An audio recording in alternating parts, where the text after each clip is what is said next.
வணக்கம், welcome to cooking Tamil. இன்றைக்கி நம்ம பார்க்க போகிறது கறி கோலா உருண்டை செய்கிறது எப்படின்னு பார்க்க போகிறோம். அதை எப்படி வறுக்க போகிறோன்னு பார்க்க போகிறோம்.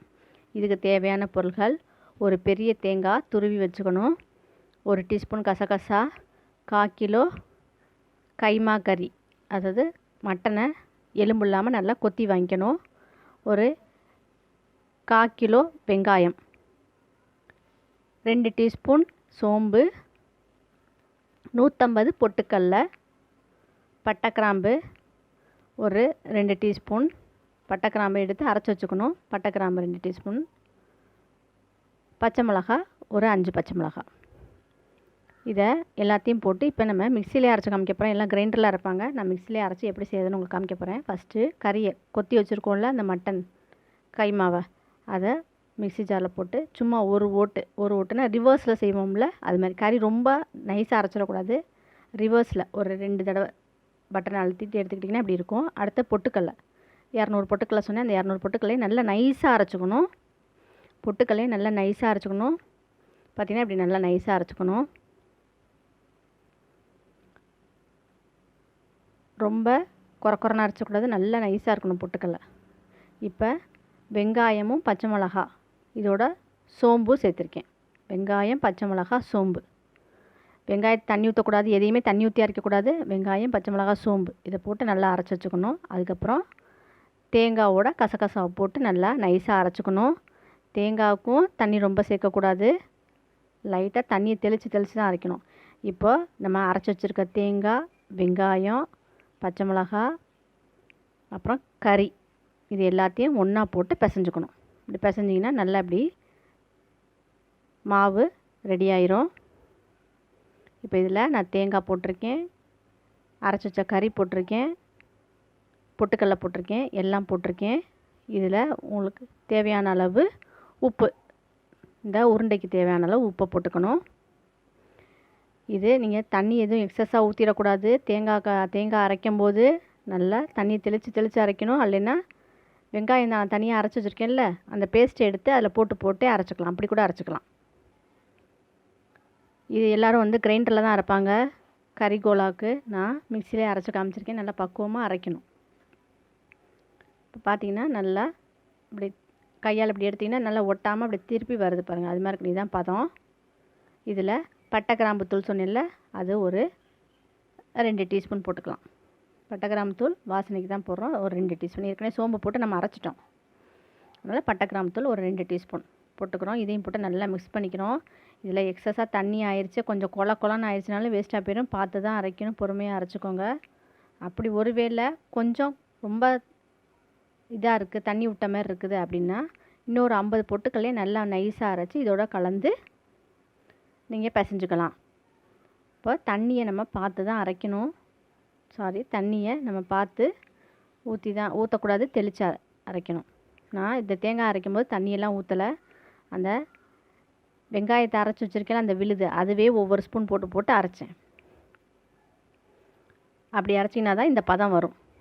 அப்படி உங்களுக்கு தெரியல, அதுலேயும் பத்தலை அப்படின்னா கொஞ்சம் தண்ணி தெளிச்சுக்கிட்டு அரைச்சிக்கலாம். ரொம்ப தண்ணி ஊற்றி நைஸாக அரைச்சிடக்கூடாது.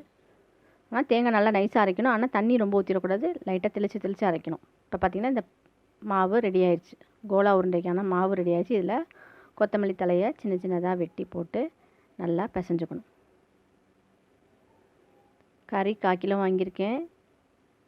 கைமா கறி, அதாவது எலும்பெல்லாம் இருக்கக்கூடாது, வெறும் தனி கறியை கொத்தி வாங்கிக்கணும்.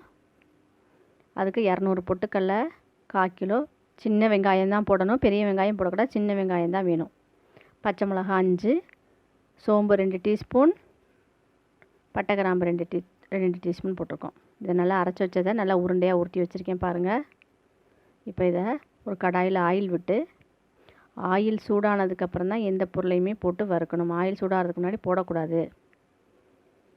அப்போ அந்த வறுத்த உருண்டை ஒரு மாதிரி நல்லா இருக்காது. ஆயில் எப்பொழுதுமே நல்லா சூடாயிடணும். சூடானோன்னே இந்த உருண்டையை போட்டிங்கன்னா இதை நீங்கள் உருண்டையாகவும் போடலாம், இல்லை தட்டி வடை மாதிரியும் போடலாம். பார்த்திங்கன்னா ஒன்றோட ஒன்று இந்த உருண்டை ஒட்டாது, வெந்தோடனே தனித்தனியாக ஆயிரும், பயப்பட வேண்டாம்.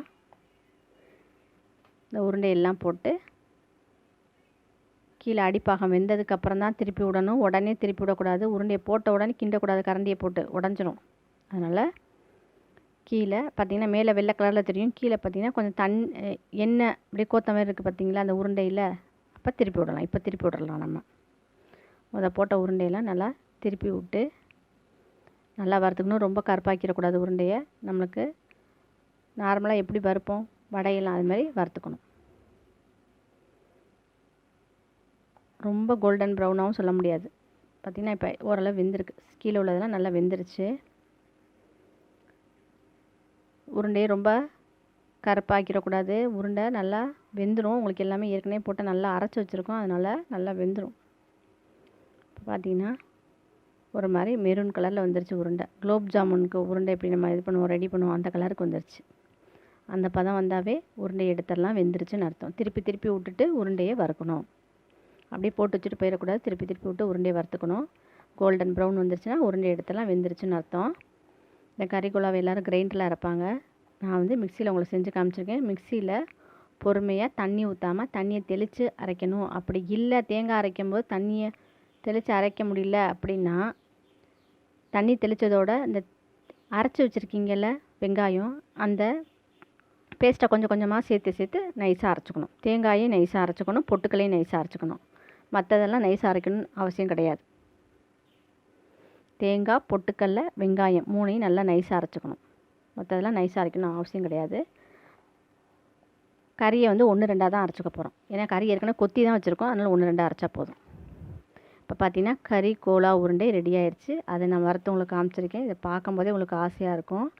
இது சாம்பார் சாதம், அதாவது ரைஸ் வெரைட்டி எல்லாத்துக்கும் சைட் டிஷ்ஷாக வச்சு சாப்பிட்லாம். இது ரொம்ப நல்லாயிருக்கும். இந்த வீடியோ உங்களுக்கு பிடிச்சிருந்ததுன்னா லைக் பண்ணுங்கள், ஷேர் பண்ணுங்கள், சப்ஸ்கிரைப் பண்ணுங்கள், கமெண்ட் பண்ணுங்கள். உங்கள் ஃப்ரெண்ட்ஸ் அண்ட் ரிலேட்டிவ்ஸ்க்கு எங்கள் சேனலை பற்றி சொல்லுங்கள். நன்றி, வணக்கம்.